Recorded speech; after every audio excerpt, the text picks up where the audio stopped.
കർത്താവിൻ്റെ അതിപരിശുദ്ധമായ നാമം മഹത്വപ്പെടുമാറാകട്ടെ. കർത്താവ് നമ്മെ സ്നേഹിക്കുന്നു. കാരണം കർത്താവ് സ്നേഹം ആണ്. ദൈവം സ്നേഹം ആകുന്നു. ദൈവം വെളിച്ചമാകുന്നു. ദൈവത്തിൽ ഇരുള് ഒട്ടും ഇല്ല. ദൈവം സ്നേഹമാകുന്നത് കൊണ്ടാണ് ദൈവം നമുക്ക് വേണ്ടി തൻ്റെ ജീവനെ തന്നത്. ദൈവം സ്നേഹമാകുന്നത് കൊണ്ടാണ് മനുഷ്യന് ഭോഷത്വമായ നിലവാരത്തിൽ തൻ്റെ ജ്ഞാനത്തെ വെളിപ്പെടുത്തിയത്. എന്നാൽ മനുഷ്യന് ഭോഷത്വം എന്ന നിലവാരത്തിൽ ആയിരിക്കുമ്പോൾ തന്നെ, മനുഷ്യന് ദൈവത്തിൻ്റെ വിസ്ഡം ഫൂളിഷ്നെസ് ആയിരിക്കുമ്പോൾ തന്നെ, ഒരു കാര്യം കർത്തൃനാമത്തിൽ പറയട്ടെ, ദൈവം നമ്മെ സ്നേഹിച്ച സ്നേഹം നിമിത്തം തന്നെത്താൻ താഴ്ത്തി നമുക്ക് പ്രതീക്ഷിക്കാൻ കഴിയാത്ത നിലവാരത്തിൽ തൻ്റെ ജ്ഞാനത്തെ, തൻ്റെ സ്നേഹത്തെ തന്നെ തന്നെ പ്രദർശിപ്പിച്ചിരിക്കുകയാണ്. ഈ ഒരു സത്യത്തെ നാം മനസ്സിലാക്കുവാനായിട്ട് ദൈവത്തിൻ്റെ മനസ്സെന്തെന്ന് നാം അറിയേണ്ടതായിട്ട് ഉണ്ട്. ദൈവം തൻ്റെ മനസ്സ് എല്ലാവർക്കും വെളിപ്പെടുത്തി കൊടുക്കുവാൻ ആഗ്രഹിക്കുന്നില്ല. ദൈവം തൻ്റെ മനസ്സ് എപ്രകാരമുള്ളതെന്ന് ഏവർക്കും അറിയിച്ച് കൊടുത്തിട്ടില്ല. ദൈവം തൻ്റെ മനസ്സ് വെളിപ്പെടുത്തി കൊടുത്തിരിക്കുന്നത് മനുഷ്യരുടെ ഇടയിൽ ദൈവത്തിൻ്റെ പ്രവൃത്തി ഭോഷത്വമെന്ന് വിചാരിക്കുമ്പോൾ, ആ ഭോഷത്വമെന്ന് മനുഷ്യൻ വിചാരിച്ച് തള്ളിക്കളഞ്ഞിരിക്കുന്ന ആ പ്രവൃത്തിയെ, അത് ഭോഷത്വമല്ല, അത് തികഞ്ഞ ദൈവിക ജ്ഞാനമാണ് എന്നുള്ള തിരിച്ചറിവോടുകൂടി ആ ദൈവിക ജ്ഞാനത്തെ സാക്ഷാൽ അരുമനാഥനെ കൈക്കൊണ്ടവർക്ക് തന്നെയാണ് ദൈവം തൻ്റെ മനസ്സിനെ വെളിപ്പെടുത്തി കൊടുത്തിരിക്കുന്നത്. രാവിലെ ഞാൻ യാത്ര ചെയ്യുന്ന സമയത്ത് ഞാനൊരു വ്യക്തിയെക്കുറിച്ച് ചിന്തിക്കുകയായിരുന്നു. എൻ്റെ ജീവിതത്തിൽ എന്നെ ഏറ്റവും അധികം സ്വാധീനിച്ച ഒരു മനുഷ്യനാണ്. ഞാൻ അതാരെന്ന് പറയുന്നില്ല, നിങ്ങൾക്ക് വേണമെങ്കിൽ ഊഹിക്കാം. ഞാൻ ഏറ്റവും അധികം വചനം വായിക്കുന്നത്, കണ്ടത് ആ പ്രിയപ്പെട്ട മനുഷ്യനിലാണ്. ആ മനുഷ്യൻ രാവിലെ പ്രാർത്ഥിക്കുന്നത് ഞാൻ കാണാറുണ്ട്. ആ മനുഷ്യൻ രാവിലെ മുട്ടുമേൽ നിന്ന് വേദപുസ്തകം കണ്ണുനീരോടുകൂടി വായിക്കുന്നത് ഞാൻ കണ്ടിട്ടുണ്ട്. ആ മനുഷ്യൻ രാവിലെ തൻ്റെ ജോലി കഴിഞ്ഞ് മടങ്ങി വരുന്ന ആ സമയത്തും അപ്രകാരം ചെയ്യുന്നത് ഞാൻ വീണ്ടും കണ്ടിട്ടുണ്ട്. ഉച്ചയ്ക്ക് വളരെയേറെ നേരം ബൈബിൾ വായിച്ച് പ്രാർത്ഥിക്കുന്നത് ഞാൻ കണ്ടിട്ടുണ്ട്. വൈകുന്നേരങ്ങളിൽ തൻ്റെ കുടുംബത്തെ മുഴുവനായി ചേർത്തിരുത്തി വചനം വായിക്കുകയും പ്രാർത്ഥിക്കുകയും ചെയ്യുന്നത് ഞാൻ കണ്ടിട്ടുണ്ട്. ഉറങ്ങുന്നതിന് മുൻപ് വീണ്ടും വേദപുസ്തകം വായിക്കുകയും പ്രാർത്ഥിക്കുകയും ചെയ്യുന്നത് ഞാൻ കണ്ടിട്ടുണ്ട്. ഒരു കാലഘട്ടത്തിൽ ഞാൻ ഇന്ന് ഈ താമസിക്കുന്ന സ്ഥലത്ത് 50 രൂപയിൽ താഴെ അല്ലെങ്കിൽ 50 രൂപയ്ക്ക് 1 സെൻറ്റ് സ്ഥലം കിട്ടുന്ന ഒരു കാലഘട്ടമുണ്ടായിരുന്നു. അന്ന് 70കളുടെ ആ കാലഘട്ടത്തിൽ 50 രൂപയ്ക്ക് 1 സെൻറ്റ് സ്ഥലം കിട്ടുമ്പോൾ ആ പ്രിയപ്പെട്ട മനുഷ്യൻ 375 400 രൂപയ്ക്ക് 25 രൂപ മാത്രം കുറച്ച് ആ തുകയ്ക്ക് സ്ഥലം വാങ്ങുന്നതിന് പകരം ഒരു ബൈബിൾ വാങ്ങിച്ച് ആ ബൈബിൾ താൻ സ്ഥലത്തെക്കാളും ധനത്തെക്കാളും വിലയുള്ളതായി കണ്ടു. ആ മനുഷ്യൻ എല്ലാ രീതിയിലും ഒരു മാതൃകയായിരുന്നു. എന്നാൽ ഞാനിന്ന് പുറകോട്ട് ചിന്തിക്കുമ്പോൾ എനിക്ക് അല്പമല്ലാത്ത ഒരു വേദനയും എനിക്ക് തോന്നാറുണ്ട്. കാരണം വചനം വളരെ അറിയാം, വളരെയധികം പ്രാർത്ഥനയുണ്ട്, വളരെയധികം മാതൃകയുള്ളൊരു ജീവിതമാണ്. പക്ഷേ ദൈവികമാകുന്ന ജ്ഞാനം പ്രാപിപ്പാൻ, ദൈവികമാകുന്ന ആ ജ്ഞാനം പ്രാപിച്ചുകൊണ്ട് ആ കർത്താവിൻ്റെ വചനത്തെ പരിപൂർണമായിട്ട് ഒന്ന് ഗ്രഹിക്കുവാൻ കഴിയാതെ പോയി. ഞാനിത് പറയുമ്പോൾ നിങ്ങൾക്ക് മനസ്സിലാക്കാൻ ബുദ്ധിമുട്ടുണ്ടായിരിക്കാം. നിങ്ങൾ ഈ ബൈബിൾ ക്ലാസ്സിൽ ആയിരിക്കുന്ന ഓരോ പ്രിയപ്പെട്ടവരും ഒടുവിലത്തെ ഞാൻ ഈ ക്ലാസ് കഴിയുന്ന സമയമാകുമ്പോൾ നിങ്ങൾക്കതിൻ്റെ ഗൗരവം മനസ്സിലാവും. ക്ഷമയോടെ കേട്ടിരുന്നാൽ മാത്രമേ അത് കഴിയൂ. ക്ഷമയോടെ കേൾക്കുന്നവർ മാത്രമേ ഇത് കേൾക്കാവൂ. നിങ്ങളുടെ സമയവും വിലപ്പെട്ടതാണ്, എൻ്റെ സമയവും വിലപ്പെട്ടതാണ്. ഞാനിത് പറയുന്നതിൻ്റെ കാര്യ ഗൗരവം എന്ത് എന്ന് ചോദിച്ചു കഴിഞ്ഞാൽ, എനിക്കുള്ളതെല്ലാം വിറ്റ് അന്നദാനം ചെയ്താലും, എൻ്റെ ശരീരം ചുടുവാൻ ഏൽപ്പിച്ചാലും, ഞാൻ 24 മണിക്കൂറും വേദപുസ്തകം വായിക്കുന്ന വ്യക്തിയായാലും, ഞാൻ എൻ്റെ ജീവിതത്തിൽ എന്തിനേക്കാൾ അധികമായിട്ട് വേദപുസ്തകത്തിനും എൻ്റെ പ്രാർത്ഥനയ്ക്കും എൻ്റെ ചിട്ടയ്ക്കും എൻ്റെ ആചാരങ്ങൾക്കും അനുഷ്ഠാനങ്ങൾക്കും എല്ലാം ഞാൻ പ്രാധാന്യം കൽപ്പിക്കുന്ന വ്യക്തിയായിരുന്നാലും, പ്രിയ ദൈവ പൈതലേ, നിങ്ങൾക്ക് ദൈവവചനം ഗ്രഹിക്കുവാനും നിങ്ങൾക്ക് വ്യക്തമായ നിലവാരത്തിൽ ദൈവവുമായിട്ട് ഒരു നല്ല ഒരു ആരോഗ്യമുള്ള സത്യസന്ധമായ ആ ജീവനുള്ള ബന്ധം നിങ്ങൾക്കില്ലാതെ പോയാൽ, ആ ബന്ധത്തിലൂടെ നിങ്ങൾ ദൈവത്തിൻ്റെ മനസ്സറിയുന്ന നിലവാരത്തിൽ നിങ്ങൾ വളരാതിരുന്നാൽ, നിങ്ങളുടെ പ്രാർത്ഥന, നിങ്ങളുടെ ത്യാഗ മനോഭാവം, നിങ്ങളുടെ വചന ധ്യാനം, നിങ്ങളുടെ വിശ്വാസ ജീവിതം, നിങ്ങളുടെ എല്ലാം വ്യർത്ഥമാണ് എന്ന് എനിക്ക് പറയാതിരിക്കാൻ നിവർത്തി ഇല്ല. ഞാൻ ഈ സംസാരിക്കുന്നത് വളരെയധികം സത്യസന്ധമായ കാര്യമാണ്. ഞാൻ ഈ കാര്യം സംസാരിക്കുന്നത് സന്തോഷത്തോടെ അല്ല, വേദനയോടെയാണ്. കാരണം ഒരു ദൈവ പൈതൽ ദൈവവുമായി അടുക്കുമ്പോൾ ആ വ്യക്തിക്ക് ഏത് സാഹചര്യം ഉണ്ട് എങ്കിലും, ഏത് അനുഭവം ഉണ്ട് എങ്കിലും, ഞാൻ ഗ്യാരൻറ്റീഡായിട്ട് ഒരു കാര്യം ദൈവമക്കളെ ഞാൻ നിങ്ങളോട് പറഞ്ഞുകൊള്ളട്ടെ, നിങ്ങളാരും നശിച്ചു പോകില്ല, നിങ്ങളാരും നിരാശയ്ക്ക് വഴിപ്പെടില്ല.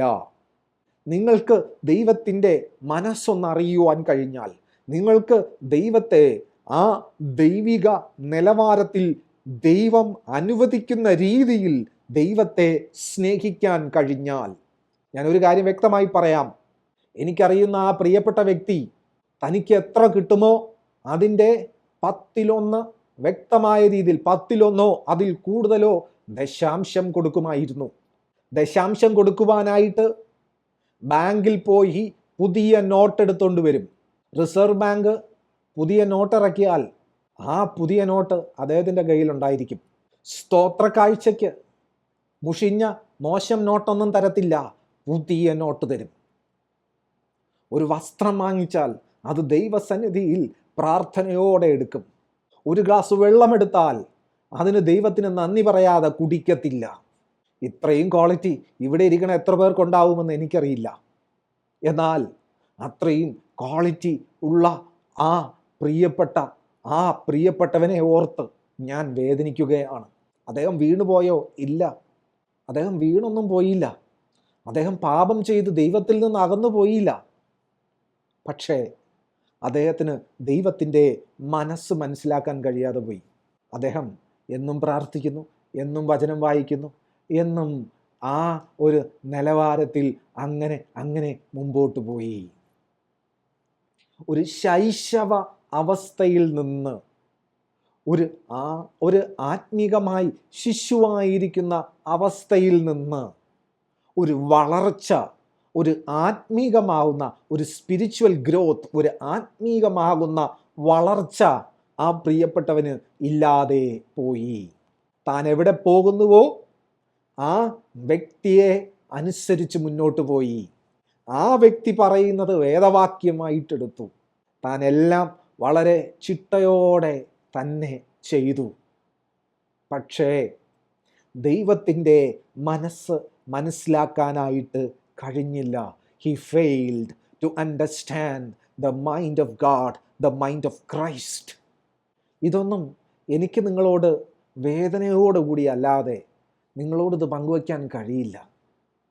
അനേകായിരം ദൈവമക്കൾ കർത്താവിന് വേണ്ടി സകല സമ്പത്തും കൊടുത്തു തീർക്കുന്നവർ, പക്ഷേ അവർക്ക് ദൈവത്തിൻ്റെ മനസ്സെന്തെന്ന് അറിയാൻ കഴിയാതെ പോയി. അവർ എന്നേക്കുമായി ഒരു പരാജയത്തിൽ അകപ്പെട്ടു പോകുന്നത് ഞാൻ കാണുന്നുണ്ട്. അവരുടെ മനസ്സ് വേഗത്തിൽ ഭയത്തിന് കീഴ്പ്പെട്ടു പോകുന്നത് ഞാൻ കാണുകയാണ്. അവരുടെ ശരീരം വേഗത്തിൽ തകർന്നു പോകുന്നത് ഞാൻ കാണുകയാണ്. അവരുടെ ആശയും പ്രത്യാശയും ഒന്നും കർത്താവല്ല, അവർ മാത്രമാണ് എന്ന് ഞാൻ കാണുകയാണ്. ഒരു ബുദ്ധിമുട്ട് സംഭവിച്ചാൽ ആ നിമിഷം പതറിപ്പോവുകയാണ്, തകർന്നു പോവുകയാണ്, നിയന്ത്രണം നഷ്ടപ്പെട്ടു പോവുകയാണ്. പ്രിയമുള്ളവനെ, ഞാനും നിങ്ങളും ആത്മീകമായി വളരാതിരുന്നാൽ, ഞാനും നിങ്ങളും ദൈവത്തിൻ്റെ മനസ്സറിഞ്ഞ് ദൈവത്തോടുകൂടെ ചേർന്നിരിക്കാതിരുന്നാൽ, ഞാനും താങ്കളും ഒരുപോലെ ആ ഒരു അനുഭവത്തിലേക്ക് കടന്നു പോകാൻ സാധ്യതയുണ്ട്. വളരെയധികം ദൈവമക്കളുണ്ട്. അവർ ഇന്ന് ജീവനോടിരിക്കുന്നത് ആത്മഹത്യ ചെയ്താൽ സ്വർഗത്തിൽ പോകില്ല എന്ന ഒരൊറ്റ ഭയം കാരണമാണ്. നമ്മൾ അവരെ കാണുമ്പോൾ നമുക്ക് തോന്നും അവർക്ക് ഭയങ്കര പ്രത്യാശയാണ്, അവർ കർത്താവ് വരാൻ കാത്തിരിക്കുകയാണ്, കർത്താവ് ഇപ്പോൾ വന്നാൽ പോകണം എന്ന നിലവാരത്തിലെല്ലാം അവർ സംസാരിക്കും. പക്ഷേ അവരങ്ങനെ സംസാരിക്കുന്നതിൻ്റെ പ്രധാന കാരണം അവർക്ക് ജീവിതം മടുത്തു, കർത്താവേ വേഗം വാ വേഗം വാ എന്നുള്ള നിലവാരത്തിലായിട്ട് അവർ മാറുകയാണ്. ഒരു മനുഷ്യൻ ക്രിസ്തുവിൻ്റെ മനസ്സ് മനസ്സിലാക്കിയാൽ, ഒരു മനുഷ്യൻ ആത്മീകമായി വളരാൻ തുടങ്ങിക്കഴിഞ്ഞാൽ, ആ വ്യക്തി ഒരിക്കലും ആ വ്യക്തിയുടെ മനസ്സ് മടുത്തു പോകില്ല, ആ വ്യക്തിയുടെ മനസ്സ് മടുക്കില്ല. ഞാൻ ഗ്യാരണ്ടി പറയുകയാണ്. ആ വ്യക്തി ജയിലിൽ കിടന്നാലും ആ വ്യക്തിയുടെ മനസ്സ് മടുക്കില്ല. ആ വ്യക്തിയെ കൊല്ലാൻ കൊണ്ടുപോകുമ്പോഴും ആ വ്യക്തിയുടെ മനസ്സ് മടുക്കില്ല. ആ വ്യക്തിയുടെ കയ്യിൽ 1 രൂപയ്ക്ക് വകയില്ലാതിരുന്നാലും ആ വ്യക്തിയുടെ മനസ്സ് മടുക്കില്ല. കാരണം ആ വ്യക്തിയെ നിയന്ത്രിക്കുന്നത് ആ വ്യക്തിയുടെ കയ്യിലിരിക്കുന്ന പണമല്ല, തന്നെ കൊല്ലാൻ കൊണ്ടുപോകുന്ന വ്യക്തിയല്ല, തന്നെ കീഴ്പ്പെടുത്തിക്കൊണ്ടിരിക്കുന്ന രോഗമല്ല, തൻ്റെ ഉള്ളിൽ വസിക്കുന്ന ഇമ്മാനുവേലാണ് തന്നെ നിയന്ത്രിക്കുന്നത്. മഹത്വത്തിൻ്റെ പ്രത്യാശയാകുന്ന ക്രിസ്തു, ലോകം ഭോഷത്വമെന്ന് എണ്ണിക്കളഞ്ഞ ദൈവത്തിൻ്റെ അതിമഹത്തായ മഹത്വവും ജ്ഞാനവുമായ ക്രിസ്തു. ഞാൻ കുറച്ചു മുമ്പ് ഒരു പാട്ട് പാടി, എനിക്കെൻ്റെ യേശുവിനെ കണ്ടാൽ മതി, ഇഹത്തിലെ മായാസുഖം വിട്ടാൽ മതി എന്ന്.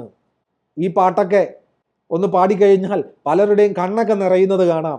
എന്താ കാര്യം എന്നറിയാമോ? മടുത്തു, ജീവിതം മടുത്തു, എങ്ങനെയെങ്കിലും ഒന്ന് പോയാൽ മതി. ദൈവഹിതമില്ലാതെ ചെന്ന് ഓരോരോ ബന്ധത്തിലേർപ്പെട്ട്, ദൈവഹിതമില്ലാതെ ചെന്ന് ഓരോ തരത്തിൽ കടവും ബാധ്യതകളും എടുത്തു വച്ച്, ദൈവഹിതമില്ലാത്ത ജീവിതം നയിച്ച്, സ്വന്തം ശരീരത്തെ ശ്രദ്ധിക്കാതെ, സ്വന്തം ശരീരത്തിന് കൊടുക്കേണ്ടത് കൊടുക്കാതെ, സ്വന്തം ശരീരത്തെ പരിപാലിക്കാതെ നടന്ന് സ്വയം നശിപ്പിക്കും. എന്നിട്ട് ദൈവമേ രക്ഷിക്കണേ എന്ന് വിളിക്കും. ഇത് നമ്മുടെ എല്ലാവരുടെ ഇടയിൽ വളരെ അധികം കണ്ടുവരുന്ന ഒരു പ്രവണതയാണ്. പ്രിയപ്പെട്ടവനെ, ദൈവത്തിന് എന്നെയും നിങ്ങളെയും തകർക്കാൻ പദ്ധതിയില്ല. പക്ഷേ നമ്മുടെ കയ്യിലിരിപ്പ് കാരണം നാം തകരുകയാണ്. കർത്താവിൻ്റെ പദ്ധതി എന്ന് പറയുന്നത്, കർത്താവിന് തൻ്റെ മനസ്സൊന്ന് നമുക്ക് വെളിപ്പെടുത്തി തരണം, കർത്താവിന് നമ്മെ ഒന്ന് തന്നോട് ചേർത്ത് വച്ചൊന്ന് വളർത്തണം, ഒന്ന് പണിയണം. അതാണ് കർത്താവിൻ്റെ പദ്ധതി. പക്ഷേ അത് ചെയ്യാൻ കഴിയാതെ പോവുകയാണ്. പല ഭാരങ്ങൾക്കും നാം കീഴ്പ്പെടുകയാണ്, പല തീരുമാനങ്ങൾക്കും നാം കീഴ്പ്പെടുകയാണ്. പ്രിയമുള്ളവനെ, കർത്താവ് എന്നോടും നിങ്ങളോടും കൂടെ ഉണ്ട്. കർത്താവ് എന്നോടും നിങ്ങളോടും കൂടെ ഉണ്ട്. എൻ്റെയും നിങ്ങളുടെയും മനസ്സ് ക്രിസ്തുവിൻ്റെ മനസ്സുമായി ചേർന്ന് ഒന്നാകാതിരുന്നാൽ നിങ്ങളുടെ മനസ്സ് ഏറ്റവും വലിയ കൊടിയ വിഷമാണെന്ന് നിങ്ങളും ഞാനും തിരിച്ചറിയണം. നിങ്ങളുടെ മനസ്സെന്ന് പറയുന്നത് നിങ്ങളുടെ ഏറ്റവും വലിയ ശത്രുവാണ്. നിങ്ങളുടെ മനസ്സിന്റെ ആഗ്രഹം എന്ന് പറയുന്നത് to give you a feel good factor, nothing else. നിങ്ങളുടെ മനസ്സിന്റെ ആഗ്രഹം എന്ന് പറയുന്നത് നിങ്ങൾക്ക് ആ ഒരു സുഖം, ഒരു അനുഭൂതി തരിക എന്ന് മാത്രമാണ്. എന്നാൽ ക്രിസ്തുവിന്റെ മനസ്സ് നിങ്ങൾക്ക് നിത്യജീവനെ തരുകയാണ്. ക്രിസ്തുവിന്റെ മനസ്സ് നിങ്ങളുടെ മുമ്പിൽ ദൈവത്തിന്റെ മനസ്സ് തുറന്നു വയ്ക്കുകയാണ്. ദൈവത്തിന്റെ മനസ്സ് നിങ്ങളുടെ മുമ്പിൽ തുറന്നു വയ്ക്കുന്നതിലൂടെ ദൈവത്തിന്റെ ഹൃദയവാഞ്ച നിങ്ങളുടെ മുമ്പിൽ വെളിപ്പെടുകയാണ്. ക്രിസ്തുവിന്റെ മനസ്സ് നിങ്ങളുടെ മുമ്പിൽ തുറക്കപ്പെടുന്നതിലൂടെ ആ ദൈവത്തിലേക്കുള്ള വഴിയും സത്യവും ജീവനും നിങ്ങൾക്ക് വെളിപ്പെടുകയും നിങ്ങളുടെ യാത്ര, നിങ്ങളുടെ ചിന്ത, നിങ്ങളുടെ പ്രവൃത്തി എല്ലാം മാറ്റപ്പെടുകയാണ്. നിങ്ങൾ എത്ര നന്നായി കൊടുക്കുന്ന വ്യക്തിയായാലും, നിങ്ങൾ എത്ര നന്നായി ഇടപെടുന്ന വ്യക്തിയായാലും, നിങ്ങൾ എത്ര നന്നായി പ്രാർത്ഥിക്കുന്ന വ്യക്തിയായാലും, നിങ്ങൾ എത്ര നന്നായി ഏത് ദൈവിക കാര്യം ചെയ്യുന്ന വ്യക്തിയായാലും ശരി, you are still under danger. നിങ്ങൾ അപകടത്തിലാണ്. ഇത് ഭയപ്പെടുത്താൻ പറയുന്ന വാക്കല്ല, ഒരു സത്യം മനസ്സിലാക്കുവാൻ വേണ്ടി പറയുന്ന വാക്കാണ്. നിങ്ങളുടെ മനസ്സും ദൈവത്തിന്റെ മനസ്സും സാക്ഷാൽ ക്രിസ്തുവിന്റെ മനസ്സും ഒന്നായി ചേർന്നിരിക്കേണ്ട ആവശ്യമുണ്ട്. അല്ലാഞ്ഞാൽ നിങ്ങളുടെ ഏത് പ്രവൃത്തിയും നിങ്ങൾക്ക് ഗുണം ചെയ്യില്ല. അന്ത്യനാളിൽ നിങ്ങൾക്ക് പിടിച്ചു നിൽക്കാൻ വകയില്ലാതെ പോകും.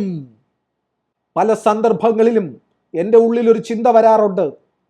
എൻ്റെ മനസ്സ് എനിക്ക് തന്നെ പലപ്പോഴും ഒരു നിഗൂഢമായിട്ട് എനിക്ക് തോന്നാറുണ്ട്. എത്ര പേർക്ക് അപ്രകാരം തന്നെ സ്വയം തോന്നാറുണ്ടെന്ന് എനിക്കറിയില്ല. നിങ്ങൾക്ക് ഒന്ന് ചിന്തിച്ചാൽ മനസ്സിലാവും. നമ്മുടെ മനസ്സെന്ന് പറയുന്നത് വളരെ നിഗൂഢമാണ്. ചില സന്ദർഭങ്ങളിൽ വളരെ സ്പോണ്ടേനിയസ് ആയിട്ട് നാം പോലും അറിയാതെ ചിലത് സംസാരിക്കും നമ്മൾ, ചിലത് പ്രവർത്തിക്കും നമ്മൾ. ചിലത് നന്മയ്ക്കായിരിക്കും, ചിലത് വളരെ മോശമായ നിലവാരത്തിലായിരിക്കും. നമുക്ക് തന്നെ മനസ്സിലാവില്ല. ചില വ്യക്തികൾക്ക് ഒരു ഉദാഹരണം പറഞ്ഞാൽ, ദേഷ്യം വരുമ്പോൾ അവർക്ക് തന്നെ അറിയില്ല അവരെന്താ പറയുന്നതെന്ന്. അല്ലെങ്കിൽ സന്തോഷം വരുമ്പോൾ അവർക്കറിയില്ല അവരെന്താ പറയുന്നതെന്ന്, അവരെന്താ ചെയ്യുന്നതെന്ന്. നിരാശ വരുമ്പോൾ അവർക്കറിയില്ല അവരെന്താ ചെയ്യുന്നതെന്ന്. ഞാൻ ഒരു കാര്യം വ്യക്തമായി പറയാം. സന്തോഷം വന്നാലും കോപം വന്നാലും നിരാശ വന്നാലും ഏത് തകർച്ച വന്നാലും നിങ്ങളുടെ മനസ്സെങ്ങനെയാണ് പ്രതികരിക്കുന്നതെന്ന് നിങ്ങൾക്ക് ഉറപ്പിക്കാൻ കഴിയില്ല. അത്രയും ഡേഞ്ചറാ എൻ്റെ നിങ്ങളുടെ മനസ്സ്. സംശയമുള്ളവർക്ക് സ്വന്തമായിട്ട് ചിന്തിച്ചു നോക്കാം. Human life is so fragile.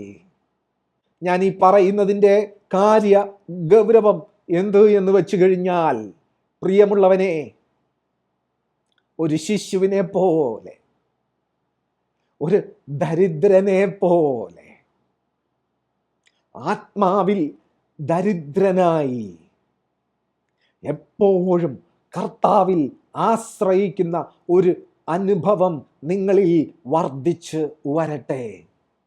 നിങ്ങളുടെ മനസ്സിനും നിങ്ങളുടെ മനസ്സുഖത്തിനും പ്രാധാന്യം കൊടുക്കുന്ന അനുഭവം മാറ്റിവെച്ച് ക്രിസ്തുവിൻ്റെ മനസ്സിനും ക്രിസ്തുവിൻ്റെ ആ മനസ്സിലൂടെ വെളിപ്പെടുന്ന ആ ദൈവഹിതത്തിനും കൂടുതലായി പ്രാധാന്യം കൊടുക്കുന്ന അനുഭവത്തിലേക്ക് നമുക്ക് നമ്മളെ തന്നെ താഴ്ത്തി ഏൽപ്പിക്കാൻ കർത്താവിൻ്റെ ആത്മാവിൽ നമുക്ക് ശരണപ്പെടാം.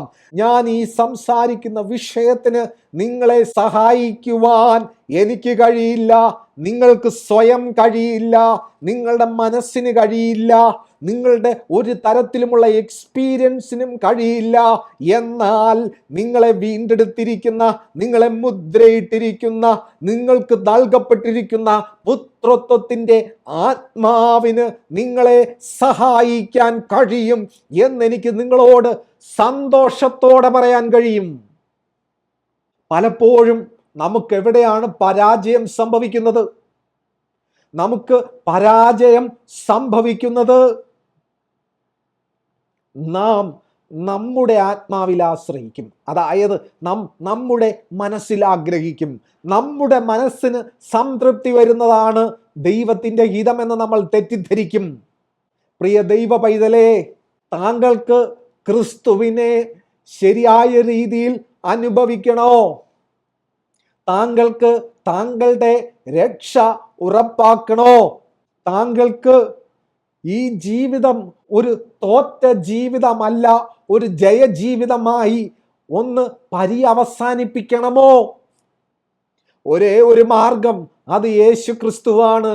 യേശു ക്രിസ്തു നിങ്ങളെ സഹായിക്കുവാൻ, നിങ്ങളെ ബലപ്പെടുത്തുവാൻ, നിങ്ങളെ വഴി നടത്തുവാൻ, തന്നെ വെളിപ്പെടുത്തി തരുവാൻ, തന്നിൽ നിന്നൊന്ന് പഠിപ്പിച്ചു തരുവാൻ, തന്നിൽ വസിപ്പാൻ, തന്നിൽ വളരുവാൻ എല്ലാം നമ്മെ ഏൽപ്പിച്ചിരിക്കുന്നത് സാക്ഷാൽ പരിശുദ്ധാത്മാവിൻ്റെ കൈകളിലാണ്.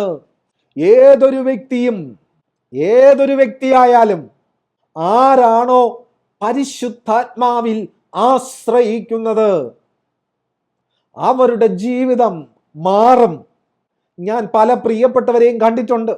അവർ പരിശുദ്ധാത്മാവിനോട് ഗുഡ് മോർണിംഗ് പറയാറുണ്ട്, അവർ പരിശുദ്ധാത്മാവിനോട് ഗുഡ് നൈറ്റ് പറയാറുണ്ട്, അവർ പരിശുദ്ധാത്മാവിനോട് അത് ചെയ്തു തരണം, ഇത് ചെയ്തു തരണം, എനിക്ക് അത് വേണം, ഇത് വേണം, സഹായിക്കണം എന്നെല്ലാം പറയാറുണ്ട്. ഞാനൊരു കാര്യം പറയാം, ഞാൻ സംസാരിക്കുന്നത് അതല്ല. ഞാൻ സംസാരിക്കുന്നത് ക്രിസ്തുവിനെ മനസ്സിലാക്കുവാൻ പരിശുദ്ധാത്മാവിൻ്റെ സഹായം അഭ്യർത്ഥിക്കുവാനാണ്. I am talking to you about understanding Christ through the help of the Holy Spirit. നിങ്ങൾ പരിശുദ്ധാത്മാവിനോട് സഹായം ചോദിക്കുന്നു എങ്കിൽ ചോദിക്കേണ്ടത് നിങ്ങൾക്ക് ക്രിസ്തുവിനെ മനസ്സിലാക്കുവാൻ, ക്രിസ്തുവിൻ്റെ മനസ്സെന്തെന്നറിയുവാൻ, ആ ക്രിസ്തുവിനോടുകൂടെ ചേർന്നിരിപ്പാൻ, ക്രിസ്തു നടത്തുന്ന നിലവാരത്തിൽ നടക്കുവാൻ. പ്രിയ പരിശുദ്ധാത്മാവേ, എന്നെ സഹായിക്കണേ എന്നുള്ള പ്രാർത്ഥനയാണ് എന്നിലും നിങ്ങളിലും ഉയരേണ്ടത്. രോഗം മാറുവാൻ പരിശുദ്ധാത്മാവേ സഹായിക്കണമേ എന്നൊരു പക്ഷേ താങ്കൾ പറയുമായിരിക്കാം. കർത്താവ് നിയോഗിക്കുന്നു എങ്കിൽ പറയൂ. പക്ഷേ അതാകരുത് ലക്ഷ്യം, ക്രിസ്തുവായിരിക്കണം ലക്ഷ്യം. പ്രിയപ്പെട്ടവരെ, ഞാൻ നിങ്ങളോട് എൻ്റെ ഹൃദയത്തിൻ്റെ ഉള്ളിൽ നിന്നാണ് ഞാൻ ഇന്ന് നിങ്ങളോട് സംസാരിച്ചിരിക്കുന്നത്. ഞാനിന്ന് 4-5 ബൈബിൾ റെഫറൻസ് എല്ലാമായിട്ടാണ് ഞാൻ നിങ്ങളുടെ മുമ്പിൽ ഇന്ന് ബൈബിൾ സ്റ്റഡിക്കായിട്ട് വന്നത്. പക്ഷേ കർത്താവ് നടത്തുന്നത് അങ്ങനെയല്ല. ഈ ഒരു സത്യം ദൈവജനമേ നിങ്ങൾ മനസ്സിലാക്കണം. ഈ സത്യത്തിൽ നിങ്ങൾ വഴി നടക്കണം. നിങ്ങളെ കർത്താവ് സ്നേഹിക്കുകയാണ്, നിങ്ങളിൽ കർത്താവ് വസിക്കുകയാണ്, നിങ്ങൾ കർത്താവിൻ്റേതാണ്. നിങ്ങൾ നിങ്ങളുടെ മനസ്സിനനുസരിച്ച് ജീവിച്ചിട്ട് നിങ്ങൾ കർത്താവിൻ്റെ ഹിതമെന്നും കർത്താവിൻ്റെ ഇഷ്ടമെന്നൊന്നും പറയരുത്. കർത്താവിൻ്റെ ഇഷ്ടം നിങ്ങളുടെ വിശുദ്ധീകരണമാണ്. നിങ്ങളുടെ വിശുദ്ധീകരണം എന്ന് പറയുന്നത് നിങ്ങൾ ദൈവാത്മാവിൽ ആശ്രയിച്ചുകൊണ്ട് ക്രിസ്തുവിനെ അറിഞ്ഞ് ക്രിസ്തുവിൻ്റെ ഹിതമനുസരിച്ച് ക്രിസ്തുവുമായി ഒന്നായി ചേരുമ്പോഴാണ് വിശുദ്ധീകരണം നടക്കുന്നത്. പ്രിയ ദൈവജനമേ, എനിക്ക് നിങ്ങളോട് കഥകൾ പറയുവാനില്ല. എനിക്ക് നിങ്ങളോട് നിങ്ങളുടെ രക്ഷയ്ക്കു വേണ്ടിയുള്ള ഈ സന്ദേശം മാത്രമേ തരുവാനുള്ളൂ. കാരണം കർത്താവ് നിങ്ങളെ സ്നേഹിക്കുന്നു. കർത്താവ് നിങ്ങളെ സ്നേഹിക്കുന്നത് കൊണ്ട് തന്നെയാണ് കർത്താവ് നിങ്ങൾക്കും എനിക്കും വേണ്ടി തൻ്റെ ജീവനെ തന്നിരിക്കുന്നത്. കർത്താവ് എനിക്ക് നിങ്ങൾക്കും വേണ്ടി തൻ്റെ ജീവനെ തന്നിരിക്കുന്നത് എൻ്റെ നിങ്ങളുടെ ചില ആവശ്യങ്ങളുടെ നിവർത്തീകരണത്തിനായിട്ടല്ല, മറിച്ച് നാം കർത്താവിനോടുകൂടെ ചേരുവാൻ വേണ്ടിയാണ്. ആ യാത്രയിൽ എന്തെല്ലാം നിങ്ങളുടെ ജീവിതത്തിൽ നടക്കേണ്ടതുണ്ടോ അതെല്ലാം കർത്താവ് ചെയ്യും, നിശ്ചയം. നിങ്ങൾക്ക് വേണ്ടുന്ന ഭക്ഷണം കർത്താവ് തരും, നിങ്ങൾക്ക് വേണ്ടുന്ന സൗഖ്യം കർത്താവ് തരും, നിങ്ങൾക്ക് വേണ്ടുന്ന ആശ്വാസം കർത്താവ് തരും, നിങ്ങൾക്ക് വേണ്ടുന്ന സഹായം കർത്താവ് തരും. കർത്താവ് വിശ്വസ്തനാണ്. പ്രിയപ്പെട്ട ദൈവജനമേ, കർത്താവ് നിങ്ങളെ സ്നേഹിക്കുകയാണ്. കർത്താവ് നിങ്ങളെ സ്നേഹിക്കുകയാണ്. പരിശുദ്ധാത്മാവിൽ ആശ്രയിപ്പിൻ. എന്തിനാ? കർത്താവിനെ കൂടുതലായി അറിയുവാൻ, കർത്താവിൻ്റെ മനസ്സെന്തെന്നറിയുവാൻ. അതിനായിട്ട് തന്നെ സ്വർഗീയ പിതാവ് എല്ലാ പ്രിയപ്പെട്ടവരെയും ഒരുപോലെ സഹായിക്കട്ടെ എന്ന് ഞാൻ യേശുക്രിസ്തുവിൻ നാമത്തിൽ പ്രാർത്ഥിക്കുകയാണ്. കർത്താവ് ഏവരെയും അനുഗ്രഹിക്കട്ടെ. ആമേൻ.